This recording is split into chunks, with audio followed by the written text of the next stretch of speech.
Señores, están robando a dos manos y el presidente es el principal responsable. Yo no sé si es que no tiene cerebro o simple y sencillamente es parte de la perversidad política. Todos los años estamos trabajando cojo con un 50% del presupuesto, 23% se lo roban y 26% se lo mandan para los tenedores de esa deuda. El presidente ha sido, yo creo que el presidente más embustero que nosotros hemos tenido en la historia de la República Dominicana. Wow. A él no le crece la nariz como Pinocho porque no la tiene hecha de madera y porque es un cuento de hadas. Primero es que Alejandro Fernández, lo digo yo responsablemente, es un difamador y un charlatán que dijo que yo me había robado $5 millones en una transacción con el BNB, cuando yo perdí un bojote cuarto, más de $1,5 millones perdí yo en esa transacción, pero fueron tan malos cuando yo me metí en política, que ellos me demandaron sobre ese caso en Miami, y allá en Miami, en Estados Unidos, y el caso lo desestimaron por completo por falta de pruebas, por falta de evidencia. Y el ex candidato del partido de nosotros fue que me pidió un dinero, pero nunca cumplió con el contrato. Incluso jamás me comprometí yo a darle un centavo, sino yo le dije, porque eso sería ilegal con el dinero de la Junta Central Electoral.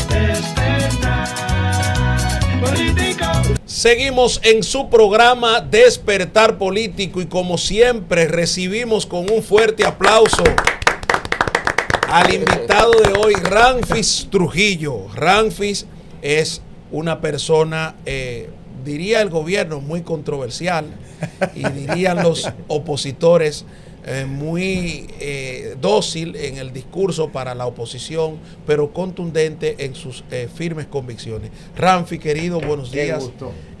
Bienvenido a esta plataforma, bienvenido a esta plataforma. Qué gusto tenerte por aquí. Igualmente, para mí un privilegio estar entre un elenco así de personas con firmes convicciones, de igual forma, personas que se han osado hacerle frente a un desgobierno que está acabando con el país, que dicen las cosas sin tapujos, y eso es lo que a mí me gusta, hablar con fuerza, con determinación, porque yo creo que el país merece algo más. Ramfis Trujillo no parece estar peleando con el gobierno, sino parece estar peleando con el sistema, con un sistema político electoral podrido.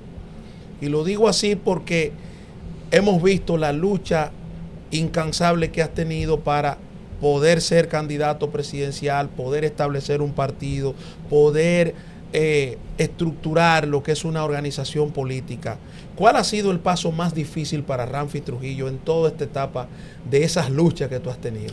Bueno, es que todas han sido duras, Rafael, cada una ha tenido sus consecuencias, cada una ha tenido realmente las provocaciones que lo ha motivado a uno para hacer las cosas mejor, para echar el pleito, para sacar la cara. Lo del partido fue una lucha garrafal, fue una lucha que nos llevó ante todos los escenarios para tratar de exigir un derecho que le asiste a todos los dominicanos y sobre todo a la agrupación que a nosotros nos favoreció con su apoyo. Lo logramos, después de eso fue de cara a las elecciones del 24, entonces la lucha por la candidatura, que nos cerraron una vez más el paso, y yo siempre he dicho que esa candidatura que a nosotros nos corresponde, porque realmente aquí hay un escenario donde hemos visto otros candidatos con doble nacionalidad que han sido hasta presidentes en la República Dominicana, pero a Ramfis Domínguez Trujillo no lo han dejado pasar. Sin embargo, sabiendo cómo era el sistema y la lucha que nosotros íbamos a emprender, en el 2016, el 8 de junio, yo renuncié a la doble nacionalidad, por lo que ya para el año que viene cumplo los 10 años y ya entonces vamos a jugar en el campo de la igualdad de condiciones, porque ya no nos van a poder cerrar el camino, y eso también fue una lucha para nosotros, porque desprenderse evidentemente de algo que les corresponde a uno, que le da ciertas comodidades, tampoco fue fácil. Pero entiendo que el país hay que cambiar el sistema, como bien lo señalas, y que la casta política, como yo le digo, necesita una oposición no solo al de gobierno que tenemos en la actualidad, que ha demostrado su incapacidad, su apoyo a la haitianización del país y todos los temas neurálgicos que no han podido resolver ni uno de ellos, pero que están en contubernio con los demás partidos. Evidencia de eso es este llamado para los 3 expresidentes para resolver una crisis que ellos mismos provocaron. Sí. Porque aquí, después del gobierno del doctor Joaquín Balaguer con sus luces y sombras, es que se empezó la haitianización de la República Dominicana. Entonces, eso, ahí uno ve claramente el contubernio que existe entre esos 4 elementos que le han hecho tanto daño al país. Estimado Ramfis, hay una pregunta que yo podría decir que nos hacemos todos. ¿Por qué incursiona Ramfis en la política? ¿Está buscando reivindicar el apellido Trujillo? Hay momentos en que yo me hago esa misma pregunta, no crea que no. Mira, mi madre a nosotros, habiendo nacido en los Estados Unidos, nos inculcó los valores de la dominicanidad. Desde pequeño nos decía, ustedes están en los Estados Unidos, pero jamás olviden sus raíces, ustedes son dominicanos de pura cepa. Prueba de eso es que yo hablo como dominicano. Yo me crié 30 años sin pisar tierra dominicana y vivir como hago yo aquí desde el 2003. Yo como arroz, habichuela, aguacate, los 3 golpes. Aplatanado. Aplatanado completamente, así me criaron. Entonces yo llego aquí bajo los auspicios del gobierno de Hipólito Mejía, que es primo hermano de mi papá, nos abre la puerta, nos quita el impedimento de entrada y hago yo vida social. Yo me enamoré de este país en ese momento, porque creo que la gente que son obligadas a vivir fuera del país, como es la comunidad de dominicanos en el exterior, creo que nos aferramos más al país y a los símbolos y a los valores que los que viven aquí, que lo tomamos por sentado porque ya estamos aquí.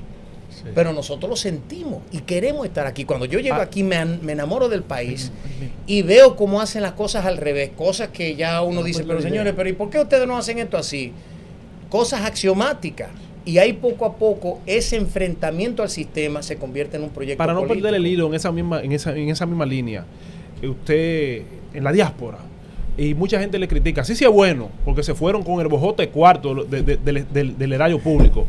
¿Qué hay de cierto en eso? ¿Se fueron sin nada? Lo mejor de eso es que la desclasificación de los documentos de la CIA recientemente tienen un documento muy importante que corrobora lo que dice mi madre en su libro, y es que la fortuna de Trujillo quedó aquí en la República Dominicana, quedó asignada a una fundación que se llamaba la Fundación San Rafael, y que después de la salida de la familia lo cogieron, lo descuartizaron y 3 o 4 familias hoy honorables se quedaron con todo. Esa es la realidad. No dicho por la familia, dicho por los propios documentos de la CIA, específicamente un documento que le fue entregado al presidente Kennedy explicando qué iba a pasar con toda la fortuna de Trujillo.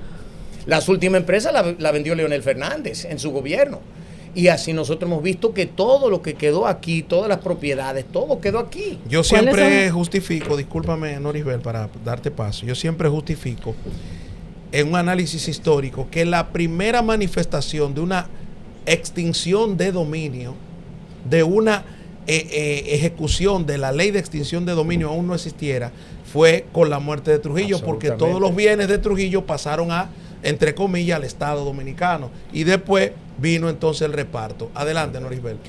No, que como me gusta que hablemos claro. Ajá. ¿Cuáles son esas familias honorables que usted dice que se quedaron con ese patrimonio de los Trujillo? Mira, hay que investigar profundamente. Sí le puedo decir que los Vicini, sin lugar a duda, que se han quedado, se han apoderado de una gran parte del país, fueron una de las familias que grandemente beneficiados. Los Bonetti, que se quedaron con la manicera y otras cosas más. Los Ornecuacú, que se quedó con el periódico El Caribe, y así sucesivamente podemos ir.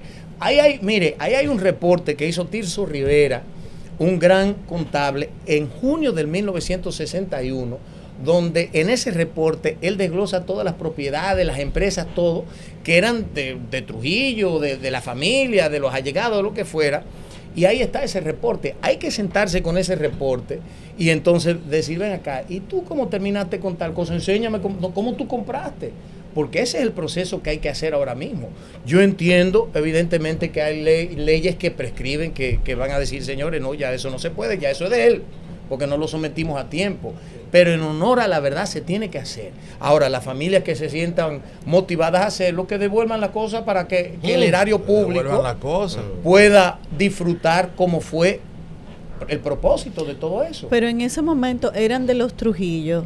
Pero ¿cómo? O sea, si a eso vamos, entonces tenemos como que empezar desde la época de los Trujillo, porque como Trujillo era dueño de prácticamente todo en el país. Claro, bueno, hay que recordarse que aquí cuando llegó Trujillo en el 1930, esto era un desorden colectivo. Habíamos salido del conchoprimismo, donde los gobiernos en un periodo de 60 años entraron 49 gestiones de gobierno. Es decir, de 1864, cuando Buenaventura Báez asume el poder, al 1924, cuando asume Horacio Vázquez, en 60 años de historia republicana fueron 49 gestiones de gobierno. Trujillo llega y empieza a construir empresas. Yo diría que la crisis más aguda de todo esto fue en el año 1900, a principios del siglo pasado, 1900 a 1905, porque en el gobierno, en 1903 tuvimos 3 gobiernos en un año. 3 gobiernos, así mismito fue. Había gobiernos que duraban 2 meses, 3 meses. Mira, usted sabe que todos los gobiernos tienen luces y sombras. Correcto. Y una de las cosas más importantes sería que las luces sean más que las sombras. En el gobierno de su abuelo, ¿cuáles son esas cosas? Puede ser 3 y 3, si quiere. ¿Cuáles son esas 3 cosas que usted entiende fueron las grandes luces del gobierno de Trujillo? ¿Y cuáles son esas 3 que usted entiende fueron sus grandes sombras? Mira, yo diría que en cuanto a la sombra, yo creo que todos los regímenes de fuerza tienen los mismos, es el mismo patrón. Cercenar los derechos a la libre expresión, obviamente el control represivo, evidentemente, los vestigios de la dictadura que llevan a un control, un poder omnímodo. Pero incluso lo que yo siempre he criticado es que aquí todo el mundo quiere ser Trujillo, para que estemos claros. Porque en el 1930, ¿qué hizo Trujillo? Centralizó el gobierno para controlar todo. ¿Y por qué nadie dice, bueno, ahora vamos a descentralizar el gobierno? Sí. Para crear una democracia. Esa es la propuesta, ese es el eje principal de la propuesta de gobierno de nosotros, desmontar ese sistema que nace de la misma dictadura. ¿No vivimos nosotros en un estado democrático? Para nada. Señor, yo me reí el otro día que el presidente dice, no, yo no me meto en temas de justicia, claro que no frente a la cámara, no, pero vaya a ver de noche llamando, mire fulanito, tráncame fulanito, espérate, llévame suave la gente del YC, espérate. Señores, el caso del YC es uno que estamos viendo que lo que tiene a favor esa gente es el Ministerio Público. ¿Por qué los hermanos de Danilo Medina siguen libres? Porque Luis Abinader hizo un negocio con esa gente, porque aquí es la política que se mueve tras bastidores. Entonces, no hay justicia, claro que no, aquí no hay democracia. Aquí hay un contubernio entre los 3 poderes del Estado. Nadie puede alegar que es diferente. ¿Quién baja una línea en el Congreso y dice, señores, me tiene que promulgar esta ley? Por eso es que aquí señores, un código penal que tiene 25 años en el Congreso y no lo acaban de promulgar, pero un préstamo lo hacen flash en 2 días, en un par de horas. Ronnie descubrió hace unos minutos que ese código viejo ya sacó cédula, creció, o sea, todo esto. Pero ahora le toca la nueva cédula también. Pero tiene que esperar el cumpleaños. Noble hermano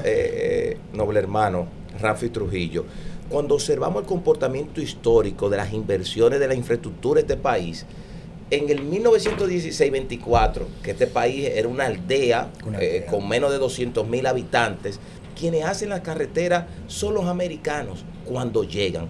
Pero cuando llega tu abuelo, es que comienza a construir. En esos 31 años le sigue Joaquín Balaguer, sigue el PLD, y ahora nos encontramos con un gobierno de Luis Rodolfo Abinader Corona, que es el que menos está invirtiendo en infraestructuras públicas. En 70 años, el que menos ha invertido en 70 años. ¿Qué tú me puedes decir de esta situación? No, a mí me da pena con Luis, porque es que el pobre solamente ha podido tomar 45,000 millones de dólares prestados, entonces tampoco le podemos atacar. Así nada más han sido 45,000 millones de dólares en préstamos, señores. Con eso, imagínense, incrementó el presupuesto de 18,000 millones que estaba en el 2020, ahora estamos en 26,000 millones, casi 27,000 millones. El pobre no lo podemos atacar así. Señores, están robando a 2 manos y el presidente es el principal responsable. Yo no sé si es que no tiene cerebro o es que simple y sencillamente lo están embaucando, lo que lo rodean, o simple y sencillamente es parte de la perversidad política del PRD, del PRM, que es lo mismo, señores. Porque aquí nosotros tenemos, señores, un caso muy sui generis. Los 3 partidos mayoritarios nacen de ¿qué? Del PRD. El PRD da vida al PLD, el PLD da vida a la Fuerza del Pueblo y el PRD da vida al PRM. Son los mismos, es la misma casta política, es un quítate tú para ponerme yo. El conchoprimismo personificado en tiempos modernos, eso es lo que es, quítate tú para ponerme yo. Bueno, Ramfi, me gustaría hacerle 2 preguntitas, una histórica y otra del presente. En la histórica, aunque usted no había nacido para ese entonces, hace 19 días aquí celebramos el 30 de mayo, ¿verdad? Y hablamos de los héroes del 30 de mayo, los ajusticiadores. En su lectura, ¿actuaron, como dicen algunos, por cuestiones personales o fue una gesta genuinamente patriótica desde el punto de vista de Ramfis Trujillo? Y la otra, Ramfis Domínguez, ¿verdad?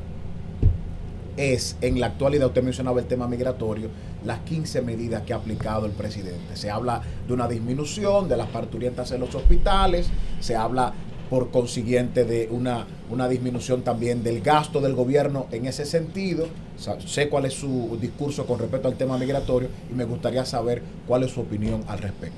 Mira, yo creo que la desclasificación de los documentos de la CIA están arrojando luz incluso sobre quiénes eran esas figuras, pero yo siempre lo he sabido.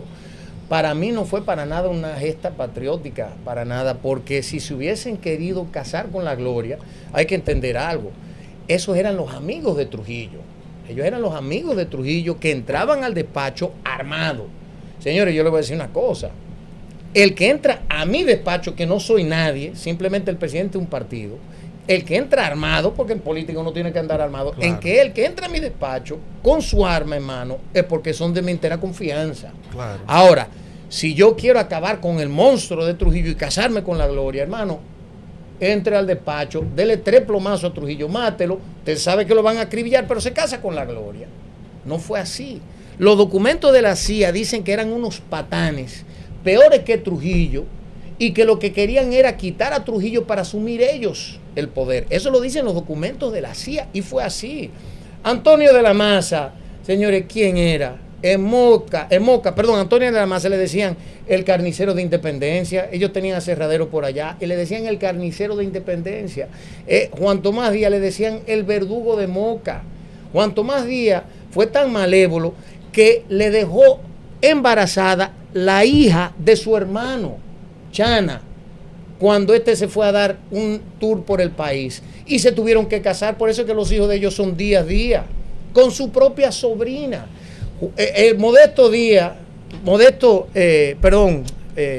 Amado Díaz. Báez, Miguel Ángel Báez Díaz, era el bufón de Trujillo que trató de maipiolarla o a su propia hija para entregársela a Trujillo, que lo dice John Bartlow Martin en su libro Taken Over by Events, es como se llama en inglés, no recuerdo el título en español. Eran unos perversos que querían quitar a Trujillo. Parte del régimen, Rafael Bonelli, que fue presidente del Consejo de Estado, fue quien le trajo la silla eléctrica de Venezuela a Trujillo. Eran parte de la dictadura. Entonces lo mataron para quedarse ellos. ¿Cuál era la diferencia entre el grupo del 14 de junio con ese grupo del 30 de mayo? Bueno, mire, yo reconozco obviamente y creo que es innegable la valentía de esos jóvenes que se enfrentaron, que llegaron evidentemente para enfrentar el gobierno de Trujillo. Ahora, ellos venían a derrocar a Trujillo y decían los documentos a matar a toda su familia. El gobierno se defendió. Ahora, hay que entender algo. Habían dentro de ese grupo personas que eran ideales, con ideales comunistas, otro que lo habían engañado, porque Fidel Castro llegó con la idea de la revolución democrática, engañó a los mismos americanos. Entonces, muchos iban con ese ideal, vamos a democratizar, mentira, pero los ideales, los valores de la revolución eran comunistas. El ídolo de Manolo Tavares Justo, que dirigía el 14 de junio, era Fidel Castro. Él se vestía como Fidel Castro y daba discursos como Fidel Castro aquí. Entonces, y la hija Minú mantuvo una relación muy cercana con Fidel Castro y con esa ideología comunista, que parte de esa ideología está impregnada en su partido hoy por hoy.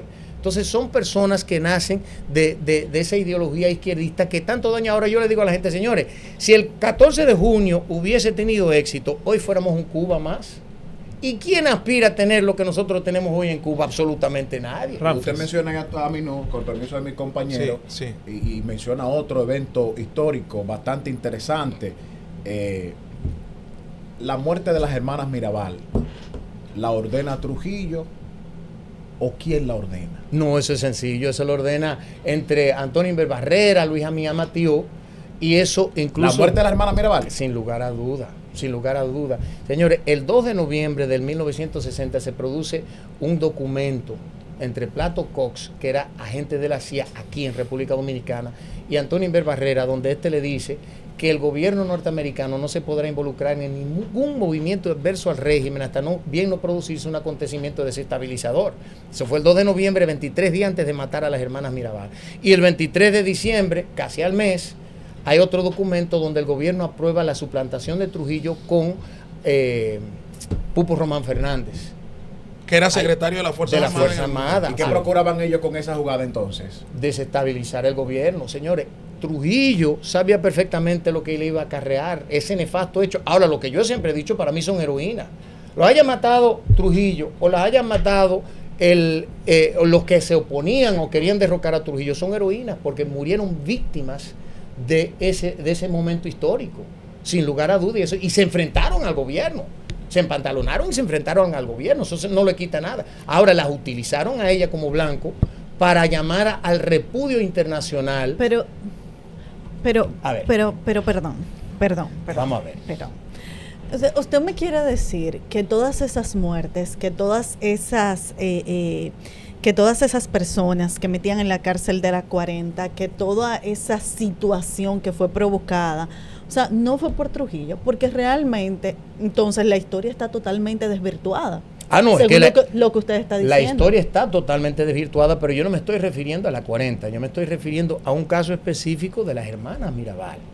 Porque tenemos que entender, señores, en junio de 1960, un error de Trujillo mandar al atentado en contra de Rómulo Betancourt, fallido. Exacto. En agosto de ese mismo año, ¿qué hace la OEA? Sancionan a la República Dominicana y Trujillo, ¿qué empieza a hacer? Limpiar su imagen, mandar un bojote cuarto a Estados Unidos para limpiar su imagen. Lo último que él necesitaba en ese momento era algo de esa envergadura, porque lo iban a acabar de derrocar, él lo entendía. Pero usted no entiende que en esos momentos ya Trujillo estaba totalmente embriagado de poder y entendía que él era, una persona que podía con absolutamente todo, que es precisamente lo que hace el poder embriaga y vuelve loco a las personas. Totalmente de acuerdo. O sea, usted no entiende que en ese momento ya teníamos un Trujillo que estaba totalmente desequilibrado, mentalmente. Pero justamente, vamos a decir, yo creo que ahí no incide el desequilibrio mental de Trujillo. Lo que hay que entender es que ya el gobierno estaba debilitado. Después del 55, que para mí era el momento histórico cuando se lleva a cabo la Feria de la Paz y Confraternidad del Mundo Libre, el gobierno entra en un declive, sin lugar a duda. Tanto así es la debilidad que a Trujillo, después de 31 años, logran matarlo. Con eso le digo yo que ya el poder lo estaba perdiendo, porque tenía disidencia dentro de su gobierno. Y ese acto, ese gesto en contra de esas tres damas, demuestra justamente eso, la debilidad del régimen de Trujillo, que dentro del marco de su gobierno pueden realizar semejante barbarie. Y una de las debilidades fue que quienes mataron a Trujillo fueron sus amigos. Correcto, peor aún, que incluso cuando le lleva la tirilla Villía, que le decían García Urbáez, que es el papá de Angelita de Vargas, él dice, no, pero Juan Tomás Díaz, imposible, Juan Tomás y Negro Trujillo eran compadres, compartían todos los fines de semana, eran sus íntimos amigos. Antonio Inver Barrera era empleado de un hermano de mi abuela, Ramfi, de Paco Trujillo, Paco Martínez. Por eso entonces se provoca aprobar una ley para que no se mencione a Trujillo, para que no se mencione esa virtud, porque los defectos ya estamos diseñándolo, destacándolo. Ahora se crea una ley donde no se puede mencionar a Trujillo por ninguna parte. En términos favorables. Que es la ley 5880-62, que quien la promulga es el Consejo de Estado bajo el mandato de Rafael Bonelli, justamente siendo él culpable de llevarle la silla eléctrica que se utilizó en la 40. Fue Rafael Bonelli. Entonces llegan todos, empiezan a detutanar el robo más ciclópeo de la historia y dicen, espérate, vamos a pasar una ley para que no se pueda hablar favorablemente de Trujillo, pero sí acabar con él. Y ahí voy yo en cuanto a las luces, que no concluí esa pregunta, que es lo siguiente, señores, nosotros fuimos el tercer país en pagar la deuda externa. Aquí se construyeron cerca de 5,000 escuelas, aquí se construyeron 350 puentes por todo el país que siguen en pie. Aquí se construyeron... Aunque dice la directora, disculpa que le interrumpa, del Museo de la Resistencia, que realmente no se pagó la deuda externa, sino que se nacionalizó simple y llanamente. Bueno, hay que comprender algo. Primero ella tiene que ir a clases de economía para entender que el valor de una divisa es el conjunto de elementos económico financiero de un gobierno. Si se nacionaliza esa deuda, de igualmente se lo toman en cuenta porque es una deuda del gobierno propiamente. Y lo que dice la valoración de una divisa es simplemente es la fortaleza del gobierno. Y podemos ver que en ese momento el peso valía más que el dólar norteamericano. Un americano tenía que darle $1.10 para que le dieran un peso.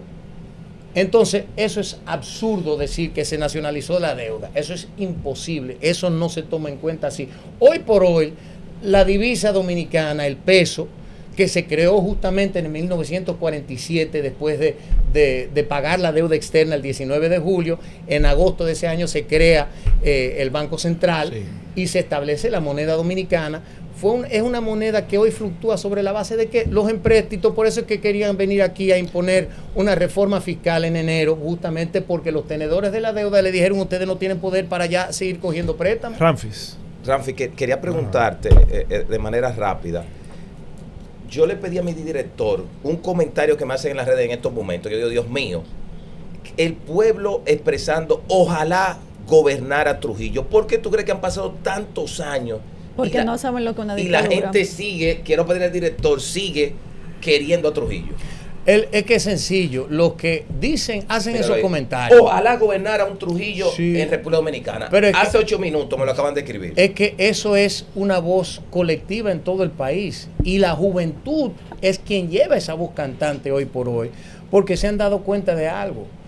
La gente no pide una dictadura, para que estemos claros. Lo que quieren es orden, disciplina, bienestar. Señores, aquí en el país nosotros vivíamos del campo. El campo hoy por hoy incide en un 5.8% del Producto Interno Bruto, cuando era un 51%. Aquí la canasta básica está en 50,000 pesos, porque le hemos dado la espalda al campo. Aquí hay que retomar el campo, poder comer bien, poder vivir bien, tener igualdad de oportunidades. Entonces la gente está viendo los desaciertos de estos gobiernos, que toditos llegan y a llenarse los bolsillos de cuarto. Dicen, no, así Ramfi, no. Dos cosas. Lo primero es que en nuestra nación se habla mucho de la ascendencia haitiana de diferentes gobernantes, de Lilis, de Balaguer, y Trujillo no escapa a eso, porque recuerdo vagamente que leí un libro de Juan Bosch, que no recuerdo el título, donde él hacía más o menos una genealogía de Trujillo y hablaba de Dillet Chevalier. Entonces, agréganos un poco de luz sobre eso, por favor. Y lo segundo es, ¿has tenido tú, por tu apellido, algún encontronazo? ¿Te han puesto bloqueo en muchos sitios? Es decir, han dicho, no, espérese, usted es nieto del dictador, y te han echado para un lado, por decirlo así llano. Sí. Entonces, esas son mira, nosotros cuestiones. hemos tenido que fajar, yo he pasado de todo, pero cuando tú eres una figura pública tienes que estar preparado para todo, porque de igual forma que me han atacado, a mí me han acogido con mucho cariño, y yo acepto las dos cosas, y yo he tenido enfrentamientos de gente que me han dicho, mira, a mí me pasó esto en el régimen, y yo tengo esa sensibilidad, y me siento a hablar con ellos, y si tengo que pedir disculpas de tú a tú, lo hago. Públicamente yo no lo hago, porque para mí es una aberración aprovecharse de un escenario público para hacer algo tan populista y tan burdo. Yo no soy de eso. Yo hago las cosas cuando yo lo siento de corazón. Pero por el otro lado, en tema de la ascendencia, lo que tuvo mi abuelo, si bien así decirlo, es lo mismo que nosotros tenemos aquí. Porque incluso lo que pasa aquí es que durante la rebelión o el rebelión de Toussaint Louverture y los esclavos haitianos, porque la República de Haití no se funda hasta el 1804. Estamos hablando del rebelión de los haitianos. Viene, Napoleón manda a Joseph Leclerc, que es el hermano de Josefina, su esposa, y manda a un señor que se llama Joseph Chevalier, que era el bitatarabuelo mío, que se enamora de una esclava haitiana y tiene un hijo, pero en ese momento no era la República de Haití, porque fue durante el rebelión. Claro. Ese general se regresa a Francia y ya entonces ellos se mueven para acá porque todavía no había una frontera segura. En el 1777, durante el Tratado de Aranjuez, se delimita por primera vez, pero luego viene el Tratado de Basilea, donde España le cede para terminar con la guerra, el territorio dominicano a Francia, y ahí es que vienen los esclavos a apropiarse y decir, pero esto es mío, y nos invaden en el 1801, o sea que no era Haití todavía, o sea que la ascendencia haitiana no la tenemos, pero sí africana, como lo tenemos todos los dominicanos, que tenemos un 35% de sangre haitiana, orgullosamente, porque eso es lo que le hace la raza de nosotros la más hermosa del mundo. Y española la tiene, porque habla claro. Gutiérrez en su libro Trujillo Monarca sin Corona, de José Trujillo Monaga, José que era Trujillo un Monaga. doctor Sí. que quedó aquí. Él era capitán de la Armada Española, llega aquí, se convierte en criminólogo, se va a Cuba y escribe 7 libros, se convierte en jefe de la policía, un hombre brillante. Él era abuelo de Trujillo. El que era bisabuelo, el capitán Juan Bosch lo Trujillo trata Monaga. también. Español. Correcto, y por mi abuela también, por los Martínez de Alba y todo eso. Ramfi, es difícil separar a Ramfis Trujillo de esa historia que hemos venido Muy comentando. Ahora, las propuestas para el país luego de la muerte de Trujillo, las propuestas para el país luego de los gobiernos tradicionales, PLD, PRD, Partido Reformista, PRM hoy, la propuesta del Ramfi político hacia la República Dominicana. ¿Qué pretende hacer Ramfis una vez llegue a la presidencia de la República? Bueno, lo primero que nosotros tenemos que ver es, como hablamos, el tema de la descentralización del gobierno para mí es fundamental, que es aplicar un sistema federalista para que cada provincia maneje sus propios recursos, para disminuir la cantidad de recursos que maneja el gobierno central. Eso para mí es fundamental. Que cada provincia, en materia de su producción, se quede con su chelito y le den un porcentaje al gobierno para manejar los temas nacionales. Eso para mí es vital. Lo otro es erradicar realmente la corrupción para hacer lo que yo encuentro que es fundamental en este etapa, que es poder refinanciar la deuda externa de la República Dominicana con una moratoria de 5 o 6 años. ¿Para qué? Para tomar ese 26% que hoy nosotros pagamos del presupuesto destinado a los intereses e invertirlo en el campo. ¿Por qué? Porque hoy estamos utilizando solamente el 16% de las tierras hábiles para cosechar. Queremos recuperar ese 84% y a su vez hacer que las personas regresen al campo y poder recuperar el campo, al llevarlo al 100%, crear nuevas fuentes de ingresos. En solamente 2 años, con esa inversión en el campo, le vamos a agregar 34,000 millones de dólares al Producto Interno Bruto de la República Dominicana. Con eso, en 5 años, empezar a trabajar en función de pagar la deuda externa, porque la gente no se da cuenta de cómo pesa eso sobre nuestra soberanía. Nosotros hoy por hoy estamos pagando intereses solamente 1/4 parte del presupuesto nacional. Y si vamos a lo que dice Transparencia Internacional, estamos pagando otro 23% en corrupción que perdemos. O sea que todos los años estamos trabajando cojo con un 50% del presupuesto. 23% se lo roban y 26% se lo mandan para los tenedores de esa deuda. Tenemos que trabajar en función de eso, pero promulgar una ley que obliga al gobierno a trabajar dentro del marco de un presupuesto balanceado. Esa ley de responsabilidad fiscal no hace nada más que decirle al gobierno: ustedes pueden aumentar el presupuesto, pero solamente el 3% por encima de lo que se aumente la tasa y no sé qué, no sé cuánto, una serie de estupideces para favorecer a los gobiernos. Hoy todos los años favorecen la ley complementaria después de promulgar una ley de presupuesto, porque roban, cogen cuarto prestado y entonces tienen que buscar los chelitos para cumplir los gastos operacionales. La medida quedó en el aire ahorita. Señores, inocua completamente. El presidente no tiene ninguna intención de resolver eso. Incluso nosotros hicimos un presupuesto que le llevamos al presidente que se llama Plan 27 de febrero, donde nosotros le proponemos 25 puntos que hemos trazado para resolver esa crisis. Entre ellos está el desmonte, porque aquí los del PRM le dicen que aquí no se puede, aquí tenemos que regularizar. Porque nosotros, incluso Omar Fernández dijo, hay que regularizar. ¿Por qué? Porque no quieren enfrentarse a la situación. Aquí hay que desmontar la mano de obra haitiana. ¿Qué he dicho yo? Mínimo tenemos 600,000 empleos informales de los ilegales, ¿verdad? Vamos a formalizarlo, eso con dominicanos. ¿Qué vamos a hacer? Ahora el gobierno va a empezar a recibir impuestos, carga impositiva, que es lo que pagamos todos los que trabajamos aquí, ¿verdad? Entonces, que de esa carga impositiva que va a recibir el gobierno, ayuden a las empresas a paliar el aumento salarial.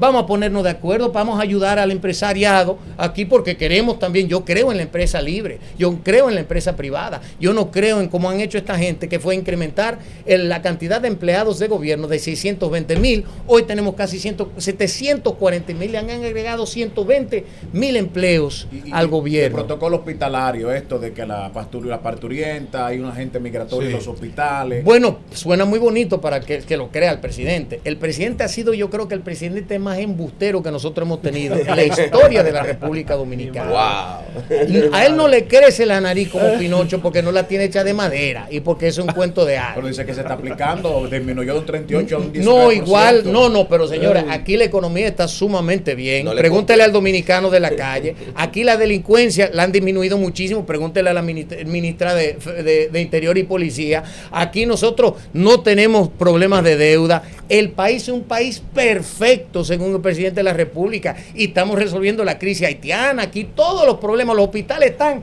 en su mejor momento. SENASA cumpliendo con todo el mundo, le están pagando los medicamentos a todo el mundo. Es el mundo que ellos quieren que nosotros veamos.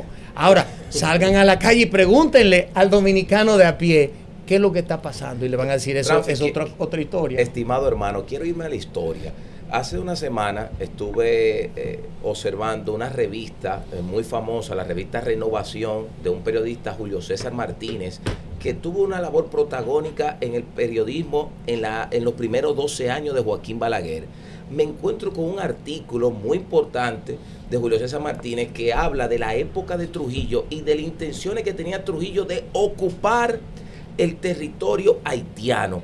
¿Qué tú has escuchado de los relatos que te han hecho personas cercanas a tu familia sobre este tema de ese nacionalismo y de la intención de Trujillo con la situación de Haití?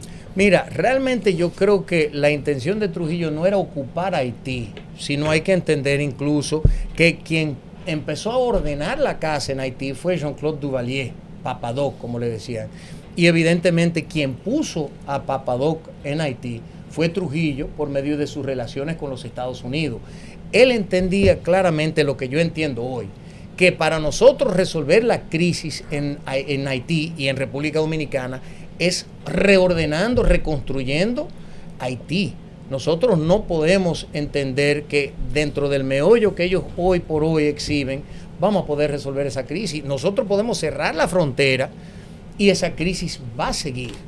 Ahora, él entendía que nosotros teníamos que pacificar el territorio haitiano para nosotros poder disfrutar la paz que nosotros teníamos aquí. Y hay que entender incluso que hasta el 1996 nosotros teníamos la frontera controlada sin la necesidad de tener un muro fronterizo, que yo fui quien propuse ese muro.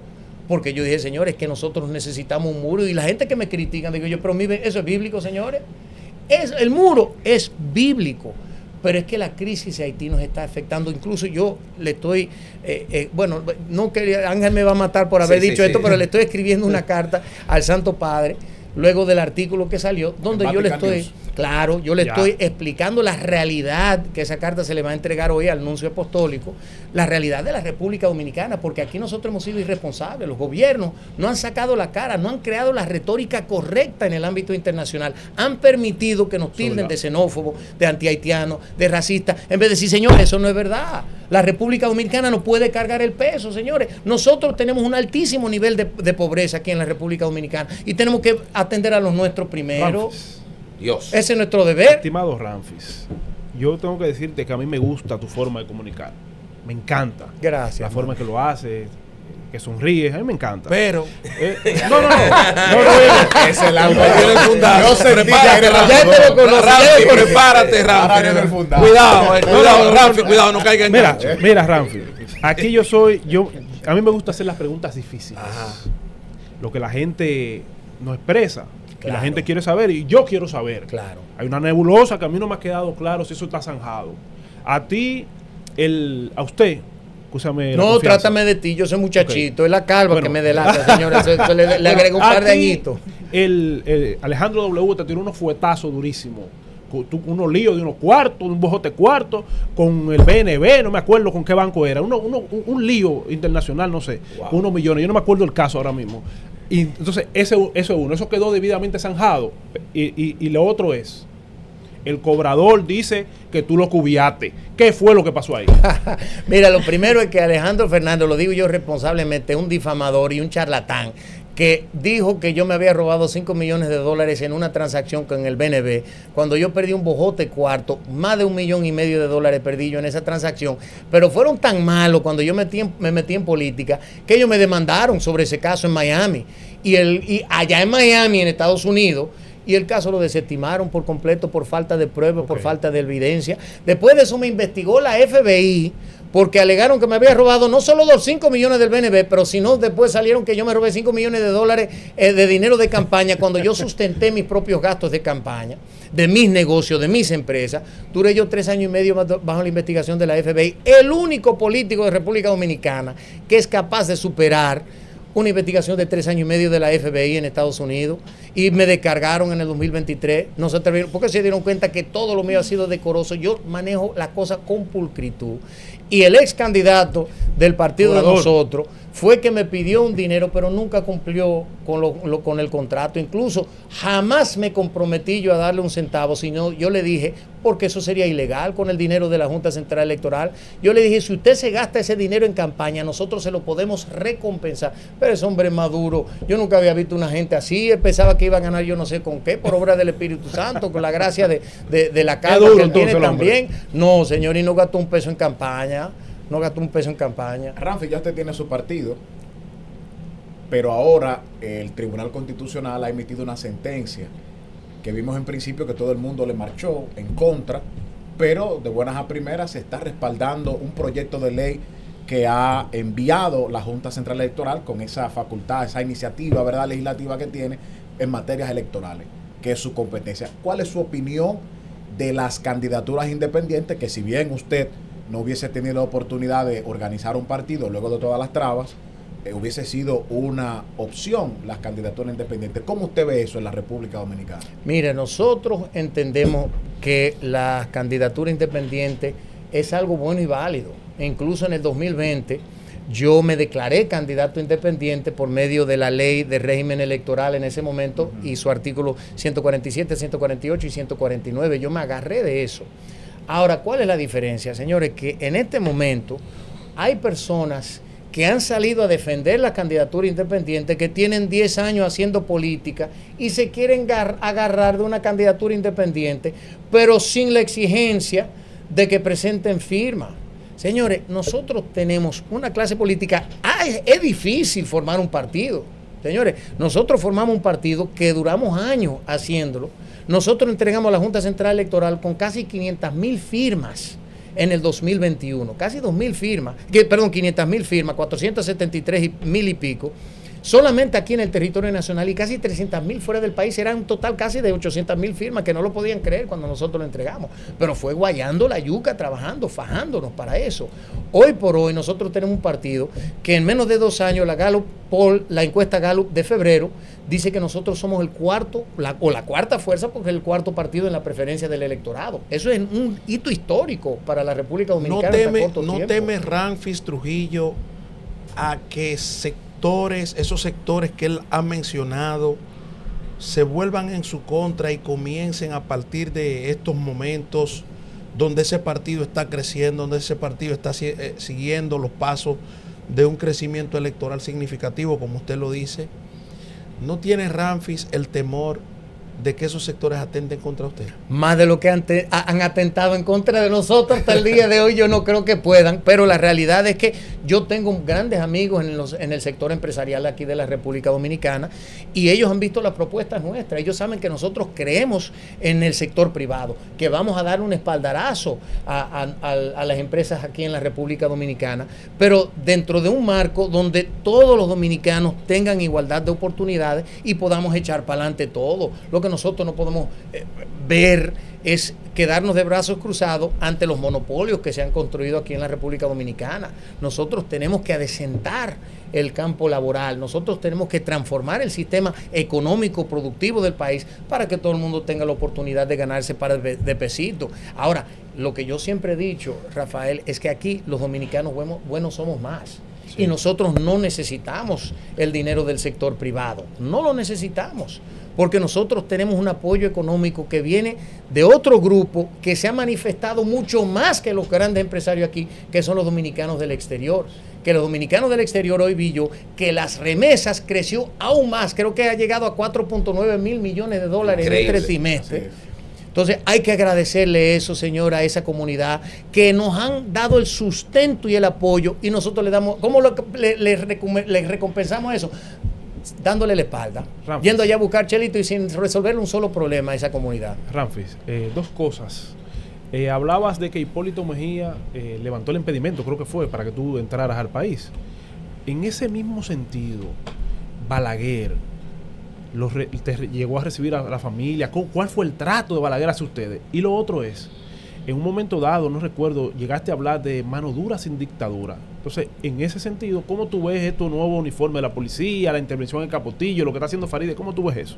Bueno, la reforma policial es la más larga de la historia, porque Luis viene hablando de eso del 2015, con su plan Giuliani, ahora es el plan uniformes nuevo. Señores, se me caería la cara de la vergüenza si yo fuera Luis Abinader. Él ha hablado tanto de esa reforma policial y trajo a una gente de Colombia, hizo esto, hecho de todo. Julián. Yo hubiese desplazado ese plan calladito, lo pongo a prueba, 3 meses, 4 meses, y después digo, señores, pusimos un plan, en efecto, 1000 gente, uniformes nuevos, que sé o qué, que sé cuánto. Lo que es bulto, lo que están haciendo para venderle a la ciudadanía, todo lo que ellos hacen es una fanfarria, pan y circo. Miren lo que yo estoy haciendo, al final no resuelven nada, señores. Ya la policía hay que refundarla. Cuando uno ve la cantidad de coroneles, generales envueltos en el tema del narcotráfico, que saben dónde están los puntos de droga, que tráeme esto, que tráeme lo otro, es una decadencia absoluta. Yo mismo decía, hay que reformar la policía. Mentira, señora, hay que refundar la policía ya en la República Dominicana. Estoy llegado a niveles superlativos, ya la corrupción allí dentro. Entonces hay que buscar gente buena, darle capacitación, darle recursos. Señores, un policía tendría que buscarse 3 salarios diferentes para cumplir con la canasta básica solamente que nosotros tenemos hoy. ¿Y cómo esperamos que ellos salgan a la calle dentro del marco de ese desasosiego que viven en su vida personal? Diga, a defender la seguridad ciudadana, imposible. ¿Cómo se pacifica Haití en la circunstancia actual? Lo del doctor Joaquín Balaguer. Mire, yo le voy a decir una cosa. Ya que estoy dentro de la política, entiendo bien el manejo que un político tiene que tener con varios temas. Obviamente, el doctor Joaquín Balaguer sabía que los trujillistas iban a estar con él. ¿Qué tenía que hacer él? Abrazar a los antitrujillistas, claro, buscar la forma, entonces opacar a la familia Trujillo, y yo lo entiendo. Sin embargo, siempre con nosotros fue muy condescendiente. Yo lo vine a ver con 22 añitos en el 1992, justamente para una diligencia que me pidió mi padre que hablara con él, y me trató a cuerpo de rey, como siempre trató a la familia. Me recibió en el palacio, yo un muchachito de 22 años, después me invitó a desayunar a su casa al otro día, que me sentaron como se sentaban todos los militares en la marquesina. A mí me ponen el único civil ahí dentro, y me encontré con el general Hernández Fernández, que después de un cuestionamiento de arriba abajo para tratar de averiguar quién yo era, y yo le decía no, de una forma muy parca, hasta que me dice él, ven acá, ¿y quién tú eres? Y yo le dije, no, yo soy fulanito de tal, y se paró y me saludó militarmente, igual que todos los militares que estaban ahí. O sea, fue un recibimiento. Yo no tengo nada más que agradecimiento para el doctor Joaquín Balaguer como en su comportamiento con la familia, y entiendo las difíciles circunstancias que él tuvo al llegar al poder, y entiendo yo que él fue que le dio paso a la democracia en la República Dominicana, sin lugar a dudas. Pero paso a la democracia que usted decía ahorita que no existe. Entonces no es que no son ideas contrapuestas. Lo que pasa es que hay que darle paso a la democracia. No se ha cumplido ese ciclo. Okay. Aquí tenemos rasgos de democracia dentro del funcionamiento, dentro del ejercicio de poder, sin lugar a dudas. Pero ¿hemos cumplido con eso? Para nada. Le hemos fallado a la democracia. Tenemos un Estado fallido que no le cumple a la ciudadanía, que no le da la participación. Aquí nosotros tenemos un sistema clientelista donde la gente no votan por conciencia, por ideología, porque este es mejor. Te votan aquí por 500 pesos un picapollo, un poterromo. Eso no es democracia. Sí. Eso es simplemente una compra de un sistema que nosotros vemos con la incidencia del narcotráfico, con la corrupción, con otros poderes, con organismos internacionales, con gobiernos que inciden aquí, falta de educación, toda esa serie de cosas. Me preguntaba con respecto a la situación haitiana, ¿cómo se pacifica ese país y qué rol debe tener la República Dominicana? Hasta ahora, lo que estamos prestando asistencia a los soldados kenianos, sabemos que esa misión no tiene ninguna posibilidad. Desde su punto de vista, ¿qué rol debemos jugar nosotros ahí y cómo se pacifica ese país, aniquilando las bandas, negociando con ellas, ¿de qué manera? Mira, lo primero que nosotros tenemos que ver es desde el punto de vista de la República Dominicana. Nosotros tenemos una crisis que se tiene que resolver, pero esa crisis primero se resuelve aquí. Yo creo que tenemos que resolver la construcción de un muro, no la verja perimetral, que incluso lo han dejado a media, y lo mismo porque se le vio el refajo al presidente cuando establece 15 puntos y dice, ahora nosotros vamos a hacer una licitación para terminar una porción de esa verja. Entonces, tenemos que acabar de construir ese muro. Ahora, el presidente ha ido a todos los foros internacionales a pedirle, a decirle una plegaria que por favor, que aquí, señor, la solución de de Haití está en República Dominicana. ¿Cómo? Tenemos que deportar a todos los ilegales haitianos. Al momento que esa crisis que la tenemos nosotros encima, la desplacemos a Haití, ¿qué va a pasar? Ahí usted va a ver que llega Francia, Canadá, Fuerza de Paz de la ONU y van a resolver su lío allá. Después que se produzca un estallido social allá. Claro, claro. Nosotros estamos aliviando la carga de Haití. Nosotros somos simple y sencillamente ese oxígeno que necesitan los malos haitianos que están causando esa situación, entre ellos la clase alta que quiere que toda esa gente migren para acá. Nosotros somos el tanque de oxígeno para esa gente, le estamos dando ese respiro. Una vez que nosotros traslademos esa crisis allá, ahí van a llegar todos los organismos internacionales que hoy vienen aquí a hacer campamentos de haitianos, que hacen obviamente un forcejeo con el gobierno y le dicen, mira, coge un dinerito, pero ábreme la frontera. Porque aquí hay una situación que viene de Estados Unidos, señores, y hay que hablarlo claramente y sin tapujos. Los demócratas de Estados Unidos provocaron esa apertura fronteriza, empezando con lo del terremoto en el 2010 y el bojote cuarto que se robaron los Clinton, Hillary y Bill Clinton. Se robaron un bojote cuarto allá en Haití. El primer permiso de explotación minera se la dieron al hermano de Hillary Clinton allá en Haití. Ellos querían mantener esa apertura. Hay un libro interesantísimo que se llama Clinton Cash, de Albert Schweitzer.